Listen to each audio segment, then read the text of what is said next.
আল্লাহ বুঝার তৌফিক দান করুন। বারাকাল্লাহু ফিকুম। যদি একেবারে নামাজ ছেড়ে দেয়, অর্থাৎ 5 ওয়াক্তের 1 ওয়াক্ত পড়ে না, হয়তো জুমা পড়ে, তাহলে সঠিক মত হচ্ছে এই ক্ষেত্রে যে সেই ব্যক্তি বড় কাফের হয়ে যায়, সেই ব্যক্তি বড় কাফের হয়ে যায়।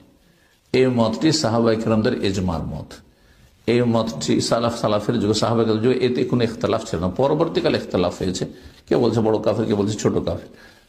কিন্তু কেউ যদি মাঝে মাঝে পড়ে, মাঝে মাঝে পড়েন না, 1 ওয়াক্ত পড়লো, হ্যাঁ, তো জোহর আসর পড়েছে, মাগরিব পড়লো, মাগরিব এশা পড়েছে, ফজর পড়লো না, সে বড় কাফের না ছোট কাফের? এই ক্ষেত্রেও দ্বিমত আছে। একদল উলামা বলেছেন যে সেও কাফের, যখনই ছাড়লো কাফের হয়ে গেল। কিন্তু শাইখুল ইসলাম রাহমাতুল্লাহ আলাইহি পার্সোনাল যখন জিজ্ঞাসা করা হয় এইরকম লোক সম্পর্কে, তখন তিনি তা বড় কাফের বলেননি। এইরকমই তার আগে বিজ্ঞ আমাদের অধিকাংশই।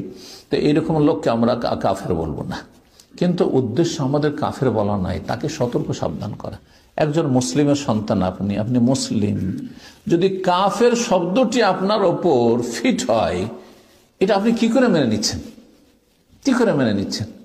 এই জন্য কখনো উদ্দেশ্য আমাদের নয় যে বেনামাজি কাফের বলে ফতোয়াতে কাউকে আল্লাহ কষ্ট দেওয়া নয়, বরং তাকে এই কুফরি থেকে উদ্ধার করা। আরে ভাই, কমপক্ষে আপনি চোরও যদি হন, হ্যাঁ, মদও যদি খান, ফাসেক, মদকে যতক্ষণ হালাল না মনে করবেন ফাসেক, আপনি হারাম রোজগার করেন, ফাসেক, পাপিষ্ট, কিন্তু কাফের না যতক্ষণ হালাল না মনে করবেন। কিন্তু নামাজ, হ্যাঁ, আপনি অস্বীকার করা শর্ত না, নামাজ ছাড়লেই কাফের, নবী সাল্লাল্লাহু আলাইহি ওয়াসাল্লাম বলেছেন ফাকাদ কাফারা, ফাসাকা বলেননি। সুতরাং আপনি কুফরির টাইটেলটা কেন নিতে আপনি সাহস করছেন? এত ধৃষ্টতা কেন, এত দুঃসাহসিকতা কেন? আপনি জাহান্নামকে একটু ভয় করেন না? আল্লাহ বুঝার তৌফিক দান করেন। জি, তো আমি খুব নম্র ভাষায় বলছি যে অন্তত কুফরি মুক্ত হয়ে, মাজার পূজা মুক্ত হয়ে, হ্যাঁ, দরগা দুর্গা পূজা মুক্ত হয়ে, বড় শিরক মুক্ত হয়ে, বড় নাস্তিকতা মুক্ত হয়ে, আর এই বেনামাজি হওয়া থেকে মুক্ত হয়ে আল্লাহর সামনে হাজির হবেন। যদি ভুল ভ্রান্তি থেকে মুক্ত হয়ে যেতে পারেন তো সবচেয়ে ভালো, যে আপনার যখন জাহান্নামের কোনো ঝুঁকি থাকলো না, কবর আযাবের ঝুঁকি থাকলো না।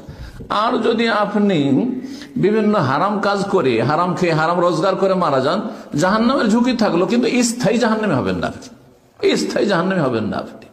জি, আল্লাহ যেন বুঝার তৌফিক।